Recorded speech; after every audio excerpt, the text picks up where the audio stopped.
Assalamualaikum warahmatullahi wabarakatuh.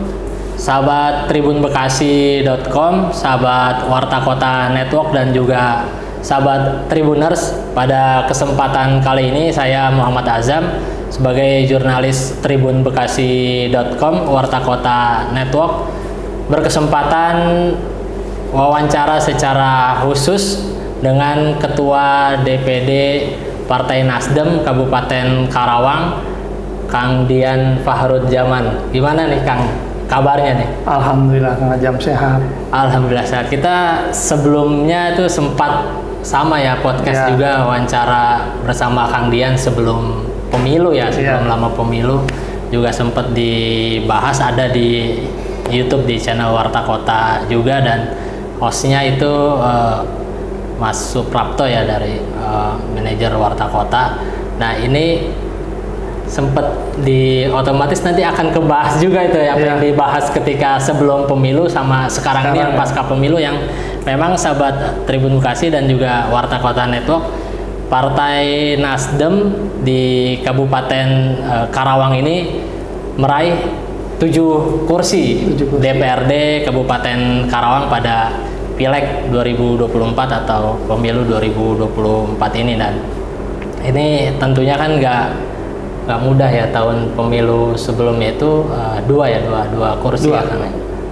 Nah itu nanti kita akan menggali, dan mungkin sahabat Tribun Bekasi dan Warta Kota Network juga ingin tahu sih 7 ini ada di mana aja, tersebar di mana aja, di dapil mana aja, dan nanti strateginya seperti apa sih dari Partai Nasdem di Karawang hingga berhasil meraih 7 kursi.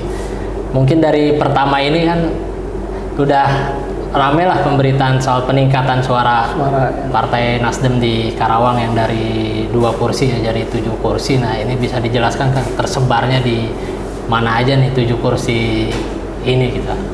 Pertama ya kami DPD Nasdem Karawang ya, saya sebagai ketua DPD tentu melakukan rekrutmen caleg ya. Waktu itu saya ingat 2022 itu kita sudah melakukan yang namanya Nasdem Memanggil. Jadi kami melakukan program Nasdem Memanggil untuk para bakal calon waktu itu kan, para bakal calon, dan kita tuh jauh sebelumnya itu sudah melakukan kegiatan-kegiatan yang memang sudah mempersiapkan untuk pencalonan di 2024. Nah setelah itu juga kami juga tentu 2019 kemarin yang memang itu menjadi pil pahit kami, yang kami mencoba merefleksikan diri, berkontemplasi, mengevaluasi diri apa sebenarnya kekurangan di 2019 ini agar 2024 itu tidak terjadi hal yang sama gitu kan. Karena tentu juga kami melihat beberapa banyak yang perlu kita evaluasi waktu itu, dan alhamdulillah kami melakukan yang namanya roadmap atau peta jalan kemenangan ya 2024. Jadi kami melakukan rencana-rencana aksi, agenda aksi gitu kan, dalam rangka kemenangan 2024. Dan alhamdulillah memang perencanaan itu kami lakukan, roadmap itu sudah kami jalankan. Seperti pertama kami melakukan restrukturisasi ya dalam struktur partai di tingkat kecamatan dan tentunya di tingkat desa. Waktu itu kami maksimalkan kepengurusan di tingkat kecamatan. Yang dulu format awal itu satu kecamatan itu 11 itu menjadi 15. Dulu format awal di DPRT di desa itu ranting itu 3, sekarang jadi 11.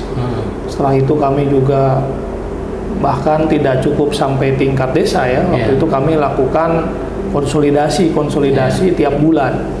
Jadi yang namanya DPC, DPRT, ranting itu tiap bulan kami aktivasi, kami lakukan konsolidasi, membangun kesadaran terhadap partai, membangun militansi terhadap partai ini, sehingga memang tidak ada politik yang instan. Saya merasakan bahwa tidak ada politik yang instan, maka ini proses yang panjang. Proses yang panjang disertai dengan rencana dan beberapa strategi ya, yang memang setiap kali DPW juga memang setiap 6 bulan itu melakukan evaluasi kepada seluruh DPD ya, dengan melakukan survei. Saya ingat hampir 1 tahun itu 2 kali survei, dan itu di situ kelihatan bagaimana Nasdem tidak hanya Kerawang tapi 27 kabupaten posisinya di angka berapa, elektabilitas dan popularitasnya, partai ID-nya di angka berapa, sehingga survei-survei itu rutin, itu sebagai bentuk evaluasi kami sebagai DPD ya, apa saja yang perlu kita lakukan, di kecamatan mana saja yang dianggap Nasdemnya lemah, lalu isu-isu apa yang perlu kita sampaikan ke masyarakat, sehingga Nasdem ini bukan sebatas partai yang besar di atas ya, tapi juga harus bisa membumi, atau dalam kata lain kita lebih masyarakat lebih dekat, merasa dekat dengan partai Nasdem, mendalami. Karena kami tidak mau nggak hanya di permukaan lah ya, nggak hanya di permukaan ya. Kalau dalam teori itu tidak seperti balon udara gitu kan, besarnya tapi kosong gitu kan di dalamnya, sehingga kami coba melakukan langkah-langkah yang memang kerja-kerja politik. Kalau kerja-kerja politik ini kan tidak seperti kerja-kerja pada umumnya ya. Jadi kerja-kerja politik ini sangat panjang dan tersistematis gitu kan, agenda-agendanya yang perlu kita sampaikan dan target-targetnya. Nah, itu berarti dilakukan pasca 2019 itu langsung udah mulai belajar dari apa tanda kutip tadi sebagai pahit lah Mas ya. Jadi dari 2019 kita belajar apa yang memang perlu kita lakukan. Dan saya melihat ada benang merahnya di situ ya. Memang perlu apa yang perlu kita perbaiki. Kami cepat perbaiki karena agenda politik 2024 bukan berarti 2023 baru bergerak. Nah, sekarang pun seperti agenda 2029 itu kan tetap mulai kita rancang dari sekarang. Karena buat kami tidak ada kesuksesan, keberhasilan tanpa perencanaan. Dan kami merasakan bahwa tanpa adanya gerak bersama pengurus dari tingkat kabupaten, kecamatan, dan desa, bahkan para simpatisan, relawan, kan ini semuanya bergerak. Jadi kami merasakan bahwa dukungan masyarakat kian hari terhadap partai itu kian besar. Karena kami mengusung tadi gerakan perubahan, lalu awal-awal itu yang tanpa mahar itu ya? Iya, tanpa mahar. Kami melakukan agenda yang tanpa mahar itu betul-betul kami lakukan, bukan hanya sebatas retorika ya. Kami bahkan sebelum ini ya, gerakan yang tanpa mahar itu sebelum pencapresan sebelum Anies Baswedan kan ya. Kami dari 2019 sampai sekarang ya 2024 Kang Ajam itu sama sekali tidak pernah memungut biaya, bahkan membebankan kepada caleg itu sejumlah biaya untuk pendaftaran. Kami cover semua, dari mulai biaya materai pun kami siapkan, dari mulai biaya tes kesehatan di RSUD waktu itu, lalu tes narkoba, lalu kita cover juga semua biaya sampai biaya-biaya di pembuatan SKCK dan sebagainya. Jadi kami semuanya mengcover semua persyaratan-persyaratan yang memang menjadi persyaratan untuk caleg. Bahkan nomor urut pun kami tidak ada jual beli nomor urut kan gitu. Itu sesuai dengan perintah Ketua DPW gitu kan, Kang Saan Mustafa, bahwa tidak ada mahar politik itu sama sekali tidak kami lakukan, dan kami jaga itu dengan baik prinsip itu. Dan alhamdulillah hasilnya hari ini sangat signifikan ya buat kami Partai Nasdem. Kami juga berterima kasih banyak kepada seluruh masyarakat Kerawang yang memang sudah mempercayai Partai Nasdem menjadi partai yang bisa memperjuangkan kepentingan masyarakat ke depan. Dan saya merasakan bahwa ini adalah amanah. Ini adalah tanggung jawab besar. Amanah dan tanggung jawab besar yang perlu kita jaga amanah ini. Agar ke depan kita bisa mempertanggungjawabkannya kepada masyarakat Kerawang khususnya. Karena melalui anggota dewan yang terpilih hari ini, itu akan melakukan pertanggungjawaban secara moral maupun pertanggungjawaban secara politik terhadap masyarakat yang memilihnya. Agar Partai Nasdem ini tidak hanya partai yang 5 tahun sekali, tapi memang partai yang memang membumi, yang memang ada di hati masyarakat. Ketika masyarakat membutuhkan perjuangan-perjuangan, kami akan menjadi partai yang terdepan dalam memperjuangkan kepentingan masyarakat. Nah, itu kan tadi poin pertama lah ya, dari strategi kenapa itu bisa meraih 7 suara.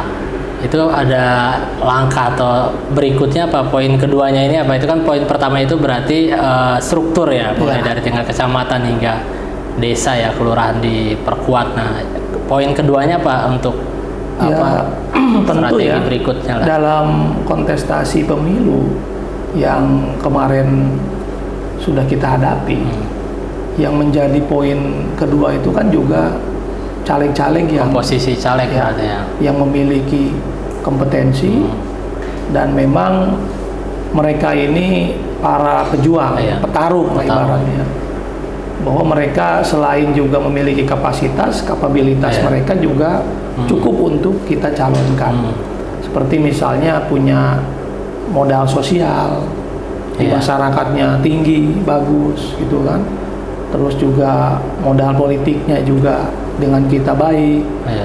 Nah, terus juga mungkin modal ekonomi logistik juga gitu yang memang cukup gitu kan, sehingga kami lihat bahwa caleg-caleg ini punya peran penting juga dalam keberhasilan pemilu ya di 2024 hari ini. Kami melihat dulu kita bandingkan ya di 2019. Nggak hanya pajangan doang lah gitu ya. Iya, 2019 itu kami susah mencari caleg itu. Karena tingkat popularitas partai itu masih cenderung rendah. Sehingga untuk mencalonkan itu kita butuh. Iya. Kita jemput bola. Kita yang nyamperin gitu ya. Kita jemput bola, kita mencari, tracing orang. Kita melakukan upaya-upaya menjaring ya. Bukan hanya menjaring tapi juga kita datang gitu kan, menawarkan. Tapi kalau 2024 hari ini 2 tahun sebelum pemilu 2024, 2022 itu sudah banyak yang daftar. Total yang daftar melalui kami ya, melalui program waktu itu, melalui program Nasdem Memanggil, ada 45 calon yang melalui program Nasdem Memanggil. Selebihnya, sisanya 35 lagi itu melalui datang langsung ke sini, dan memang ada yang melalui daftar online. Kita juga kan membuka daftar online waktu itu. Lalu ada yang secara pribadi, gitu kan. Nah, itu kurang lebih ada 80 caleg waktu itu, bakal caleg yang daftar. Sehingga kan yang dibutuhkan 50. Nah, kami lakukan mekanisme fit and proper test yang dilakukan oleh DPW ya. Jadi semua caleg waktu itu kami kumpulkan, saya ingat di Hotel Resinda waktu itu, dan dilakukan fit and proper test oleh DPW, bukan oleh DPD ya, tapi oleh DPW. Karena DPW juga dalam hal ini melihat, ingin lebih dekat calonnya itu siapa. Jangan sampai nanti calon ini hanya menjadi formalitas kan gitu, hanya formalitas untuk dicalonkan tapi tidak memiliki kemampuan untuk bisa berkompetisi di pileg di 2024 kemarin ya. Nah, akhirnya dilakukan fit and proper test. Semua caleg gitu, tanpa terkecuali, bahkan saya pun ikut juga di fit and proper test ya. Nah, waktu itu di fit and proper test, lalu muncul misalnya daftar nama-nama caleg yang memang direkomendasikan untuk ditindaklanjut oleh DPD. Nah, kami tindak lanjut itu, bahkan ada yang beberapa yang tidak lolos. Nah, kami sampaikan bagi caleg yang tidak lolos, kami sampaikan secara objektif ya kepada mereka, karena ini mekanismenya kan ada fit and proper test dan sebagainya, dan ini tidak ada mahar sama sekali, tidak ada titipan misalnya ini harus ini, tidak ada gitu, semuanya murni secara objektif dilakukan melalui mekanisme partai. Nah setelah itu ada yang tidak lolos kami sampaikan, yang lolos kami sampaikan bahwa mereka lolos dan bersiap untuk melakukan sosialisasi, walaupun masih jauh ya, tapi pasang atribut, bagaimana meningkatkan dikenalan dia, popularitas dia, elektabilitas dia ke masyarakat kan, itu juga bahan evaluasi ke depan. Nah, bukan berarti di poin ketiga tuh bagaimana cara dia sosialisasi ya. Nah, bukan berarti setelah lolos di DPP Propertes lalu dia sudah bersiap menjadi dicalonkan ya. Itu tidak juga. Karena nanti ada evaluasi juga dari kami ya, DPD. Kami mengevaluasi setiap bakal caleg. Waktu itu kan caleg, belum DCT ya waktu itu ya. DCS ya. Itu masih melakukan mereka sosialisasi. Kami coba mengawasi seluruh caleg yang bergerak di tiap dapil. Lalu kami juga hampir sering melakukan konsolidasi caleg dengan struktur partai digabung. Kami lihat ada beberapa caleg yang memang dianggap masih kurang, kami sampaikan kendala-kendala mereka apa di lapangan, gitu kan, sehingga tidak terpotret ya, terpotret melalui survei oleh kami ya secara objektif, sehingga melalui pendekatan secara caleg itu, dan muncul di situ ada persoalan dan sebagainya. Nah lalu kami juga sudah disampaikan di awal bahwa ini bukan menjadi final. Nanti ada evaluasi dari partai, kami kapanpun bisa mengganti caleg itu dengan orang yang memang dianggap kami bisa jauh lebih baik.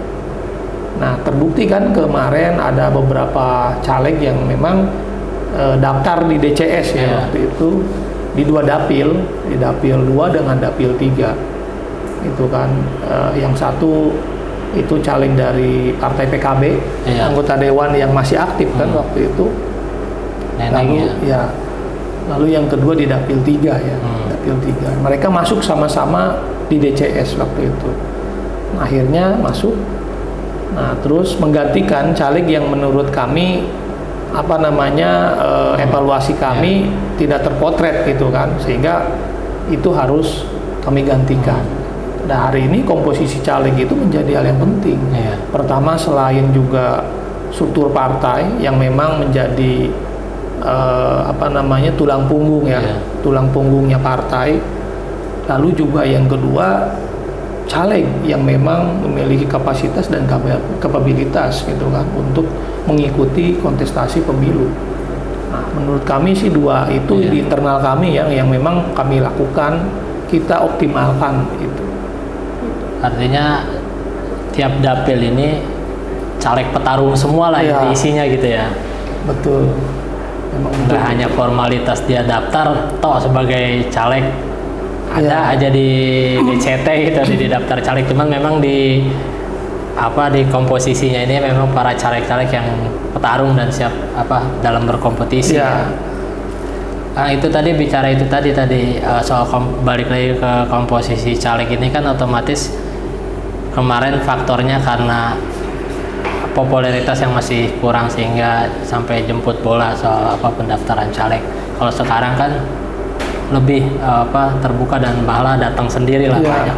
Itu ada faktor tanpa mahar itu juga ada, selain itu mungkin ada faktor Anies efek atau seperti apa tuh untuk membeludaknya para caleg.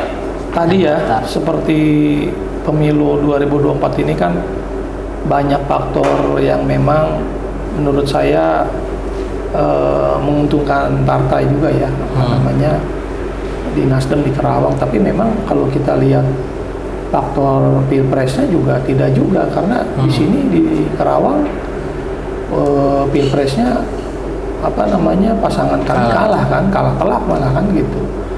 Jadi kalau kita lihat ini partai Nasdem ini kan sudah hampir dikenal oleh masyarakat ya, tingkat popularitasnya itu cukup tinggi di Karawang ini, sehingga memang masyarakat sudah mengenal gitu kan, ditambah lagi dengan para kader-kader partai itu yang bergerak gitu kan di masyarakat, menunjukkan identitasnya, lalu tidak menjadi kader pasif ya, tapi juga menjadi kader aktif. Artinya dia mampu mengajak para saudaranya, keluarganya, tetangganya gitu kan untuk bergabung di dalam gerakan politik perubahan ini di Partai Nasdem.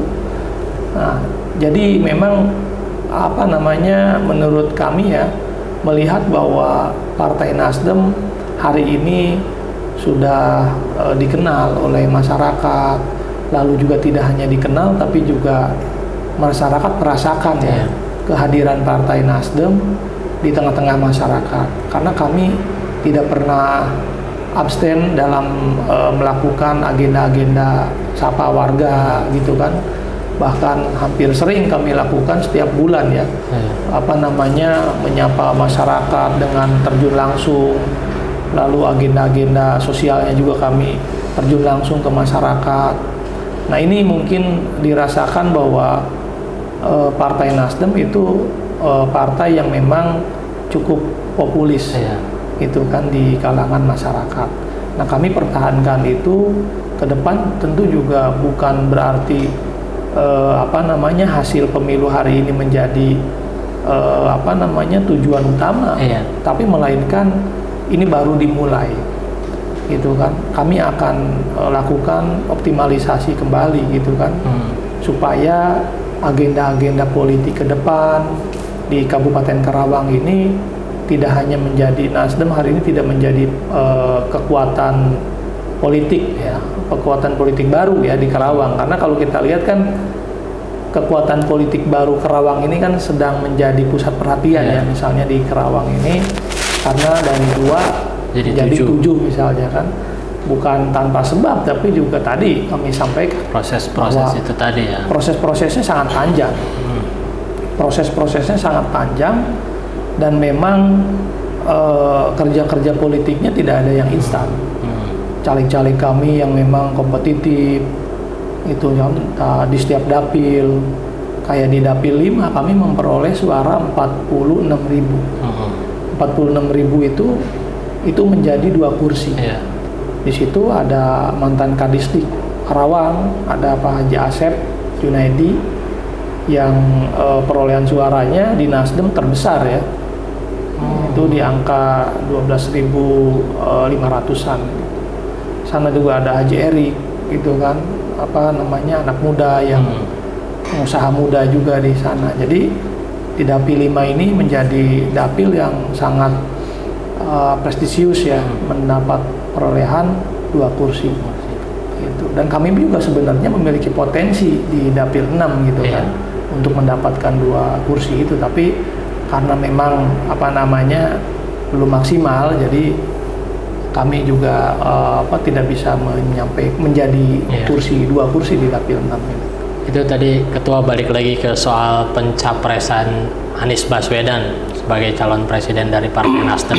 Memang kan mungkin nggak bisa dipungkiri efek itu ada, walaupun nggak sepenuhnya tadi dijelaskan kan, termasuk baik dari pendaftaran, peningkatan para caleg yang daftar, maupun mungkin dari segi suara ya, karena kalau emang bilangnya efek Anies sepenuhnya, banyak kok daerah lain yang hasilnya kurang maksimal, bahkan 0 gitu kan, daerah lain di Jawa Barat gitu. Artinya kan nggak sepenuhnya Anies efek peningkatan suara apa di daerah gitu kan.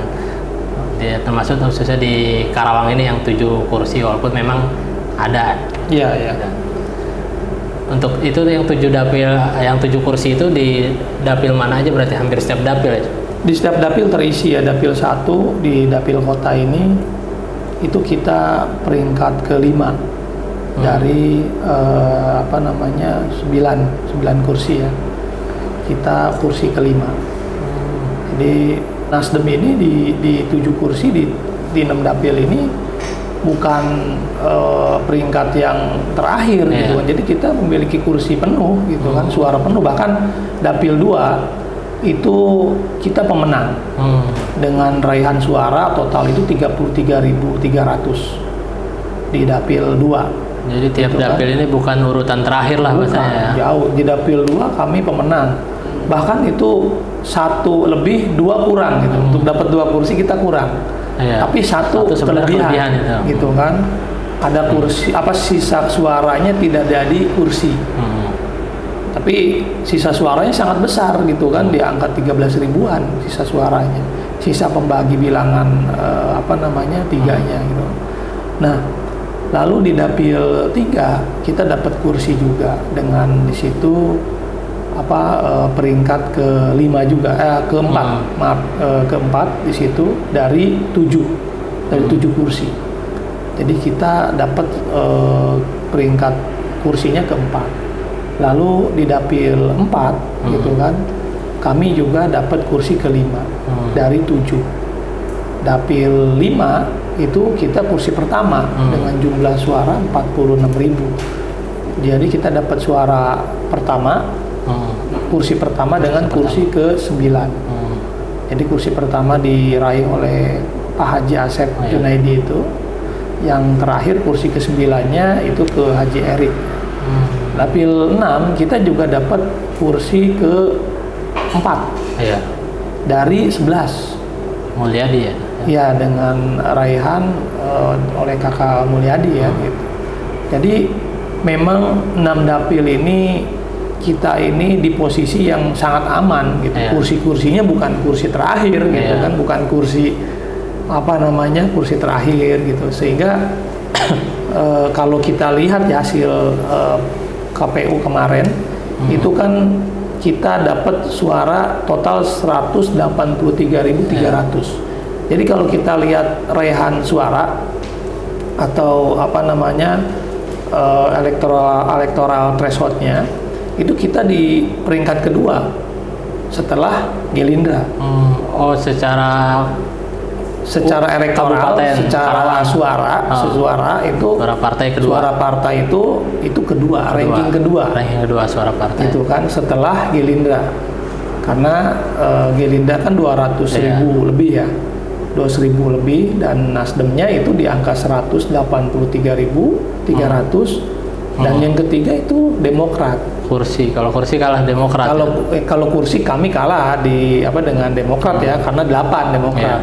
Kami 7, tapi suara dari segi suara itu kami ranking kedua, gitu kan. Itu yang memang kenapa bisa suara tinggi tapi tidak kursi 7. Nah itu, jadi di dapil-dapil yang gemuk suara kami itu tidak harusnya jadi 1,5 kursi ya.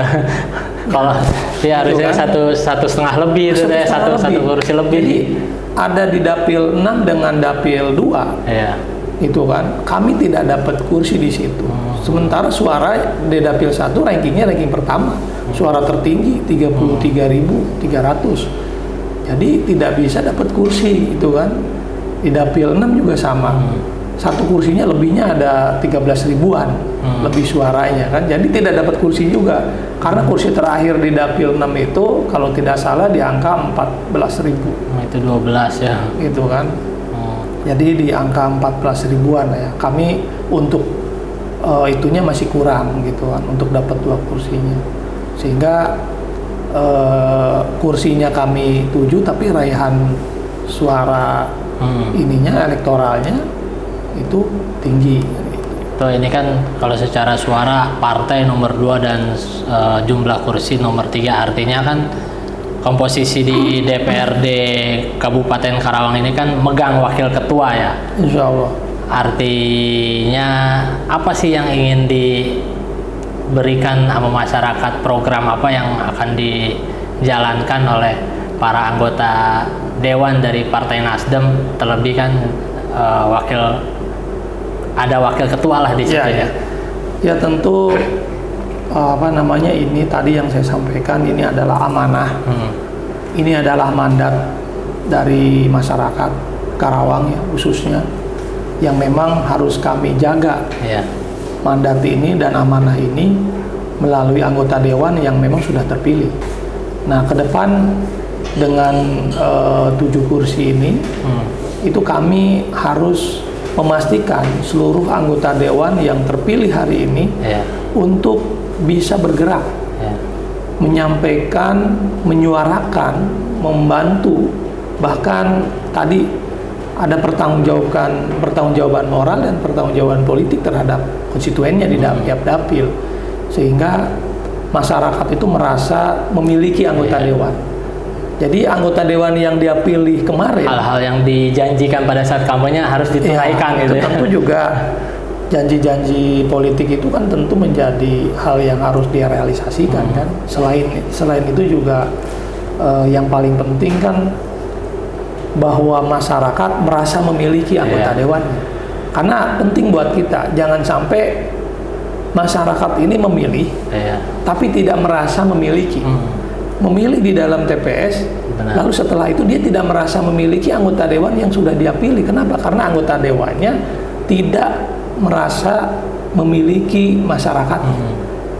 Jadi sudah terpilih tidak mau turun ke masyarakat. Seperti reses kan wajib itu harus ke masyarakat, lalu memperjuangkan kepentingan masyarakat, aspirasi yang memang masyarakat sampaikan itu wajib kita perjuangkan kan gitu. Jadi artikulasi dan agregasi kepentingan ini itu menjadi hal yang penting buat kami gitu kan di partai ini, supaya tadi bahwa ada hubungan timbal balik antara masyarakat yang memilih dan kita anggota dewan yang dipilih.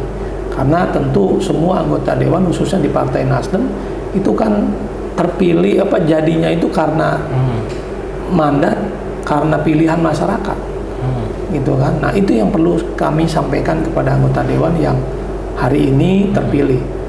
Saya sebagai ketua partai pun juga memiliki beban moral ya kepada masyarakat untuk anggota dewan yang hari ini terpilih di Partai Nasdem agar mereka bisa mempertanggungjawabkan konstituennya. Termasuk soal gerakan perubahan ini, terutama soal gerakan perubahan ini kan, itu jangan sampai tadi bahwa masyarakat tidak merasa memiliki anggota dewannya. Dan ini komitmen kami yang harus kami jaga gitu kan. Karena yang namanya mandat ini kan sewaktu-waktu bisa diambil oleh masyarakat gitu kan, ketika anggota dewannya tidak merasa mempertanggungjawabkan gitu kan. Masyarakat merasa anggota dewan ini yang terpilih ini sudah kami pemilu kemarin aja beginilah, gantilah gitu. Jadi kan kalau kita lihat ada sebuah kegelisahan, keresahan. Kalau kami turun ke masyarakat ini kan sering mendengarkan keluhan masyarakat. Contoh misalnya, Pak, nanti sama nggak dengan anggota dewan yang sudah terpilih kemarin gitu janji kan? Doang katanya. Iya, banyak janji tapi tidak ada realisasi. Lalu ada juga yang menyampaikan mungkin kepada kami itu seperti sebuah tadi kegelisahan, takut mereka itu hanya diminta dukungannya tapi tidak diberikan bantuan secara diperjuangkan secara politik ke depan. Nah, saya rasa ini tugas kami ke depan untuk bisa merealisasikan, lalu juga lebih dekat lagi dengan masyarakat gitu, sehingga masyarakat juga merasa ada sebuah keterwakilan. Jadi dia itu di bilik suara tidak hanya memilih calon, tapi juga ke depan itu merasa diperjuangkan gitu kan. Terutama Partai Nasdem ini. Siap. Tua, ini cukup nggak kerasa hampir 30 menit 30 menit lebih nih. Cuman memang itu tadi hal-hal yang disampaikan mulai dari proses yang panjang hingga akhirnya Partai Nasdem di Karawang ini meraih 7 kursi dari sebelumnya 2 kursi. Terakhir Ketua, sebagai penutup bisa disampaikan ke sahabat Tribun Bekasi dan juga Warta Kota Network untuk Partai Nasdem di Karawang ini seperti apa, khususnya para anggota dewan yang duduk di DPRD. Ya, terima kasih banyak ini khususnya Warta Kota yang senantiasa selalu mendampingi kami nih. Ini Warta Kota ini, Kang Ajam ini hampir tiap hari berkomunikasi dengan kami, dan bahkan sudah 5 tahun ya kami bermitra gitu kan. Dan ini tentu juga saya ucapkan terima kasih banyak kepada seluruh masyarakat, seluruh simpatisan, relawan, struktur partai yang memang sudah bekerja secara maksimal, kerja-kerja politik di masyarakat khususnya di Kabupaten Karawang. Dan ini juga tentu menjadi tugas kami di Partai Nasdem ke depan, harus bisa memperjuangkan kepentingan masyarakat khususnya di Kabupaten Karawang. Dan kami juga akan menghimbau kepada seluruh anggota dewan yang terpilih di pemilu kemarin itu untuk mau mempertanggungjawabkan secara politik dan secara moral kepada konstituennya, sehingga Partai Nasdem ini tidak hanya menjadi partai yang memang pemenang kedua di Kabupaten Karawang, tapi juga partai yang merasa dimiliki oleh masyarakat, karena anggota dewannya lahir dari masyarakat, dan mereka juga merasa memiliki anggota dewan yang sudah terpilih hari ini. Dan tentu juga ini pencapaian besar ini tidak terlepas dari perjuangan seluruh masyarakat yang sudah mempercayai Partai Nasdem. Dan amanah serta mandat ini akan kami jaga senantiasa ke depan, dan kami juga akan terus berupaya melakukan kerja-kerja politik untuk masyarakat, mengartikulasikan, mengagregasikan kepentingan seluruh masyarakat, sehingga terjalin hubungan yang baik antara Partai Nasdem dengan para konstituennya yang sudah memilih Partai Nasdem. Terima kasih banyak Kang Ajam ini dan semua kru-kru. Kita juga ucapin terima kasih atas waktunya. Ya. Dengan berkesempatan wawancara dengan Ketua DPD Nasdem Kabupaten Karawang. Nanti tentu ada episode berikutnya dengan ruangan berbeda, mungkin nanti udah di gedung Dewan.